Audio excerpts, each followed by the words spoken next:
students, today we are going to see tense topic. विद्यार्थी मित्रांनो, आज आपण एका वाक्याचे 12 प्रकारे वाक्य कशा पद्धतीने करता येईल याविषयी जाणून घेऊया. चला तर टेन्स मधला पहिला जो टॉपिक आहे तो म्हणजे कोणता? Present tense. आणि प्रेझेंट टेन्स मध्ये जो सबकाइंड्स फर्स्ट येतो तो कोणता आहे? Simple present tense.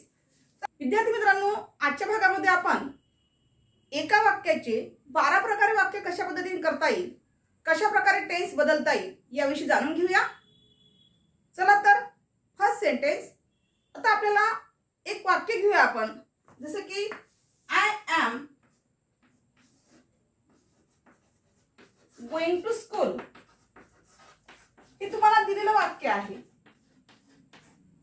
आणि आता मला convert into simple present tense करायचं असेल, कन्वर्ट इनटू सिंपल प्रेझेंट, तर या वाक्याला आपण 12 प्रकारे मोड करू शकतो. आता दिलेलं वाक्य सगळ्यात प्रथम पहिले लक्षात घ्यायचं की या वाक्यामध्ये सब्जेक्ट कोणता आहे आणि ऑब्जेक्ट कोणता आलेला आहे. ठीक आहे. तर या आपल्याला सिंपल प्रेझेंट टेन्स करायचं असेल तर कशा पद्धतीने करणार आपण सिंपल प्रेझेंट टेन्स? तर बघा, सिंपल प्रेझेंट टेन्सचा फॉर्म्युला लक्षात घ्या. आता आपल्याला सिंपल प्रेझेंट टेन्स तयार करायचं आहे. तर सिंपल प्रेझेंट टेन्सचा फॉर्म्युला काय होईल? लिहून ठेवा. Subject plus V1 yes ES IES plus object. तर या ठिकाणी सब्जेक्ट कोणता आलेला आहे? आय. तर आयचा आय आपण घेतलेला आहे. त्यानंतर आपल्याला डायरेक्ट काय हवं आहे? वर्बचं फर्स्ट फॉर्म हवं आहे. म्हणजे वर्बचं फर्स्ट फॉर्म काय होईल? याला ING लागून ते कट करायचं. म्हणजे याचं पहिलं रूप काय होईल? गो. आणि नंतर डायरेक्ट काय घ्यायचं? तुम्हाला ऑब्जेक्ट घ्यायचं आहे, टू स्कूल. ते झालं तुमचं सिंपल प्रेझेंट टेन्स वाक्य. आता यालाच आपल्याला या सेंटेन्सला आपल्याला प्रेझेंट कंटिन्युअस टेन्स मध्ये दिलेलं वाक्य आहे. यालाच आपल्याला प्रेझेंट परफेक्ट टेन्स मध्ये मोड करायचं असेल, प्रेझेंट परफेक्ट टेन्स मध्ये जर कन्वर्ट करायचं असेल तर याचा फॉर्म्युला लक्षात घ्या. सब्जेक्ट प्लस काय राहील? Have oblique has plus third form of verb plus object. हा तुमचा फॉर्म्युला झालेला आहे. या फॉर्म्युल्यामध्ये हे सेंटेन्स पुटअप करायचं. म्हणजेच कसं होईल बघा, आय, तर आय समोर काय वापरले जाते? आता आपले अनेक व्हिडिओ झालेले आहे, बरेच व्हिडिओ आहे टेन्सच्या बाबतीत अगोदरचे सुद्धा. तर ते व्हिडिओ बघा, म्हणजे तुम्हाला लक्षात येईल हॅव कधी वापरतात आणि हॅज कधी वापरतात. तर आता आपल्याला याला प्रेझेंट परफेक्ट टेन्स मध्ये तयार करायचं आहे. प्रेझेंट परफेक्ट टेन्स मध्ये तयार करायचं म्हणजे पहिले सब्जेक्ट घेऊन घ्यायचा. आपण आयला आय घेतलेला आहे. त्यानंतर आपल्याला डायरेक्ट काय घ्यायचं आहे? हॅव. कारण आय समोर काय येत असते? हॅव हे सहाय्यकारी क्रियापद येत असते, त्यामुळे हॅव घेतलेला आहे. त्यानंतर इथे काय दिलेलं आहे? V3. इथे काय आलेलं आहे? V4 आलेलं आहे. तर याचा फर्स्ट फॉर्म काढा, गो. आणि गोचा थर्ड फॉर्म काय होईल? गॉन. गॉन प्लस ऑब्जेक्ट म्हणजेच काय घ्यावं लागेल? To school. या पद्धतीने तुम्हाला याचं कन्स्ट्रक्शन लक्षात ठेवावं लागेल. आता तुमच्या लक्षात आलं असेल का मॅडमनी कंटिन्युअस टेन्स घेतलेला नाहीये, पण दिलेल्या वाक्याचे कोणत्या टेन्स मध्ये आहे? प्रेझेंट कंटिन्युअस टेन्स मध्ये वाक्य आलेलं आहे. हे जे दिलेलं वाक्य आहे हेच वाक्य कोणत्या टेन्स मध्ये आलेलं आहे विद्यार्थी मित्रांनो? कंटिन्युअस टेन्स मध्ये. त्याच्यामुळे मी पुन्हा आणखी डबल कंटिन्युअस टेन्स घेतलेला नाही आहे. ठीक आहे.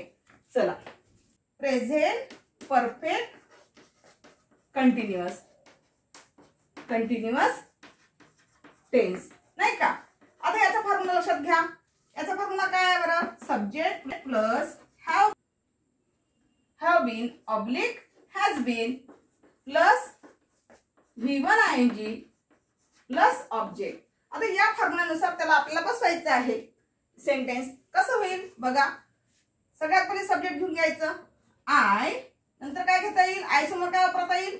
Have been. I have been. त्यानंतर आपल्याला काय हवं आहे?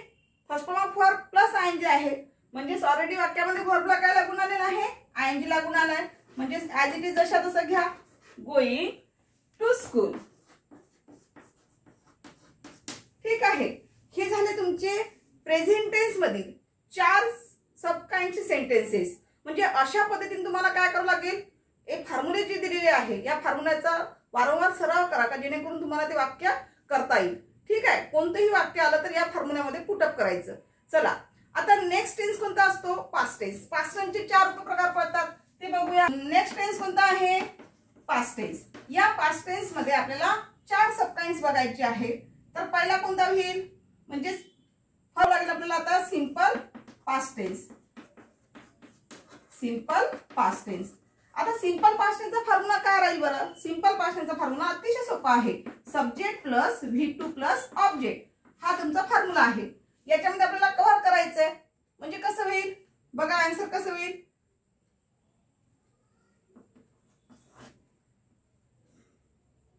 सब्जेक्ट कोणता घेतलेला आहे? आय. आता डायरेक्ट V2 पाहिजे. या ठिकाणी वर्ब कोणता आलेला आहे? गो हे वर्ब आहे. मग गोचा पास्ट टेन्स काय होईल? वेंट. आणि त्यानंतर ऑब्जेक्ट कोणता आहे? To school. As it is जशा तसं घेऊन घ्यायचं. ठीक आहे. म्हणजे तुमचे आन्सर कसं झालेलं आहे? आय वेंट टू स्कूल अशा पद्धतीनं. नंतर नेक्स्ट सबकाइंड कोणता आहे? Past continuous tense. आता याचा फॉर्म्युला काय आहे बरं? कारण आपण रिवाइज करत आहोत. तर याचा फॉर्म्युला काय आहे? Subject plus was oblique verb plus V1 ING plus object अशा पद्धतीचा फॉर्म्युला यूज करायचा आहे. सेंटेन्स तेच आहे. चला याला कन्वर्ट करूया पास्ट कंटिन्युअस टेन्स मध्ये. म्हणजे आमचा पास्ट टेन्स काय होईल? वॉज. त्यानंतर आपल्याला V1 ING पाहिजे. ऑलरेडी वर्बला काय लागून आलेला आहे? ING लागून आलेला आहे. म्हणजे जशा जसं घ्यायचं गोइंग टू स्कूल अशा पद्धतीने. ठीक आहे. हा चला पास्ट परफेक्ट टेन्स. त्याचा फॉर्म्युला काय असेल बरं? चला subject plus had plus V3 third form of verb म्हणतात त्याला प्लस ऑब्जेक्ट. चला या सेंटेन्सला आपल्याला इथे घ्यायचं आहे. मग कसं होईल बघा. तर आता एक गोष्ट लक्षात ठेवायची विद्यार्थी मित्रांनो, ज्यावेळेस आपल्याला पास्ट परफेक्ट टेन्स करायचा असतो किंवा पास्ट परफेक्ट कंटिन्युअस टेन्स करायचा असेल त्यावेळेस कोणतंही सब्जेक्ट आलं असेल, कोणतंही सिंगुलर येऊ द्या, प्लुरल येऊ द्या, I, we, they, you, he, she, it, singular plural कोणताही सब्जेक्ट आला असेल सरळ सरळ डोळे लावून त्या ठिकाणी काय लिहायचं? तुम्हाला हॅडचा वापर करायचा आहे. तिथे तुम्ही विचार करत बसायचं नाही. मग सर फॉर्म्युला मध्ये काय दिलेलं आहे? हॅड.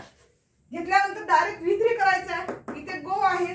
गो हे फर्स्ट फॉर्म आहे. त्याचं V3 काय होईल? गॉन.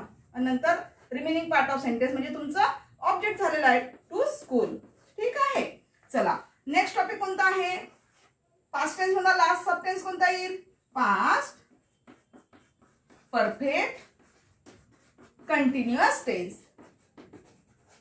Continuous tense. चला याचा फॉर्म्युला काय आहे? सेम ॲज इट इज लक्ष द्यायचं. Subject plus had been. फक्त परफेक्ट कंटिन्युअस म्हटलं तर काय लागेल? ते बीनचा वापर होत असतो. Plus V1 ING plus object.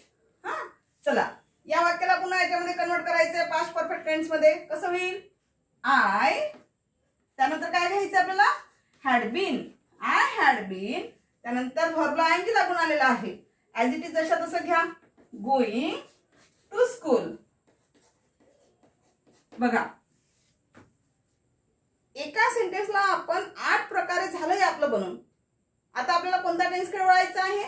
जो तिसरा जो मेन टाइप्स आहे टेन्सचा तो कोणता आहे? Future tense.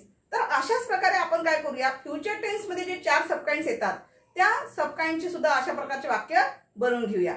चला फ्युचर टेन्स मध्ये जायचं आहे. Future tense. आता हा फ्युचर टेन्स आहे. याचे 4 पुन्हा सबकाइंड्स पडतात. तर या ठिकाणी बघा कोणता येईल पहिला? Simple future tense. स्पेलिंग कडे लक्ष द्यायचं. पाठांतर करून ठेवा. याचा फॉर्म्युला काय राहील? Subject plus shawl oblique will. या 2 गोष्टी लक्षात ठेवायच्या फ्युचर टेन्स मध्ये. Will plus first form of verb plus object. कधी लक्षात ठेवायचं? ज्यावेळेस आपण या ठिकाणी वाक्यामध्ये शॉल किंवा विलचा वापर करतो त्यावेळेस नेहमी व्हर्बचं कोणतं रूप घ्यायचं असते? फर्स्ट फॉर्म ऑफ वर्ब त्या ठिकाणी वापरायचं असते. चला तर या ठिकाणी आता याला कन्वर्ट करूया. सिंपल फ्युचर टेन्स मध्ये कशा पद्धतीने होईल? पहिले सब्जेक्ट घेऊन घ्या. आय. आय समोर नेहमी काय वापरला जाते? शॉल. म्हणून शॉल वापरायचं. त्यानंतर मेन वर्ब करा. गोइंगचा बदल काय होईल? गो. नंतर ऑब्जेक्ट घ्या. Go to school. Next subkinds घ्या. कोणता आहे? Future continuous tense. Future continuous tense. Subject plus shall be यासमोर काय लागेल, शॉल बी वापरायचं. Oblique will be plus V1 ing plus object. म्हणजे सिंपल फ्युचर मध्ये फक्त कशाचा वापर केला जातो, सिंपल फ्युचर मध्ये फक्त शॉल किंवा विलचा वापर केला जातो. आणि फ्युचर कंटिन्युअस टेन्स मध्ये कशाचा वापर केला जातो, बी चा वापर केला जातो. ठीक आहे. मग बघायला कशा पद्धतीने वाक्य तयार होईल. आय समोर काय वापरतात, शॉल बी. नंतर V1 ing ऑलरेडी लागून आहे वाक्यामध्ये, तेच घ्यायचं. Going to school.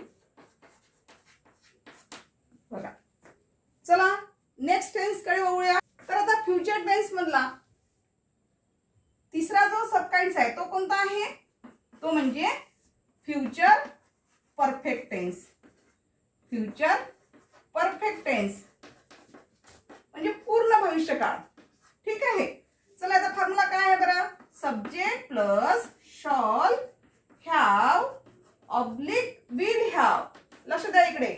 मग आता आपण कंटिन्युअस टेन्स मध्ये काय वापरलं, तिथे हॅवच्या ऐवजी बी घेतलं होतं कंटिन्युअस मध्ये. पण इथे काय घ्यावं लागेल, परफेक्ट मध्ये हॅव किंवा विल हॅव असा त्या ठिकाणी वापर करावा लागेल.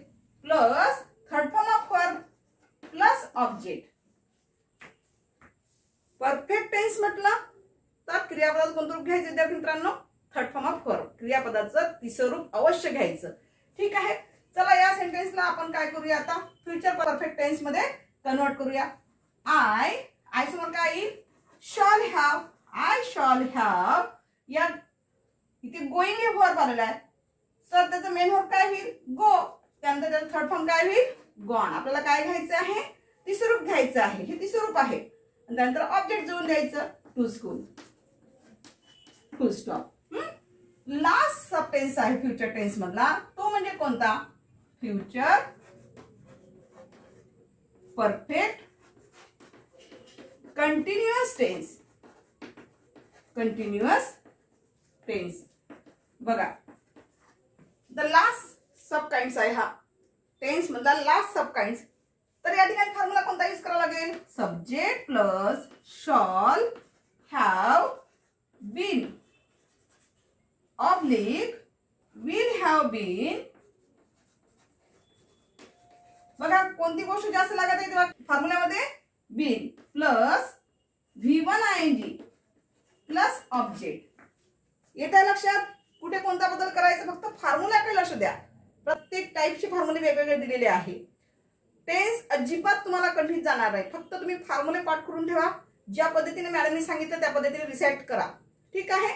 म्हणजे जेणेकरून कोणतेही वाक्य तुमच्या टेन्सवर आधारित बोर्डच्या पेपरला आलं तर 100% तुम्हाला जमलंच पाहिजे. ठीक आहे. चला आता या वाक्याला आपल्याला कन्वर्ट करायचं आहे फ्युचर परफेक्ट कंटिन्युअस टेन्स मध्ये. कसं होईल, आय शॉल हॅव बीन. पूर्ण उचलून घ्यायचं, आय शॉल हॅव बीन. नंतर जे ऑलरेडी वर्ब आलेला आहे कंटिन्युअस फॉर्म मध्ये तेच वर्ब ऑलरेडी खाली जशा तसं घ्यायचं, गोइंग. आणि नंतर रिमेनिंग पार्ट ऑफ सेंटेन्स म्हणजेच ऑब्जेक्ट, टू स्कूल. म्हणजे बघा काय झालेलं आहे, I shall have been going to school. In this way, we have seen all types of tense sentences. तर विद्यार्थी मित्रांनो, आजच्या भागामध्ये आपण एका वाक्याचे 12 वाक्य कशा प्रकारे बनवता येतात आणि तेही अगदी फॉर्म्युलाचा आधार घेऊन आपण बघितलेले आहे. In the next video we will see the next grammar topic. Thank you.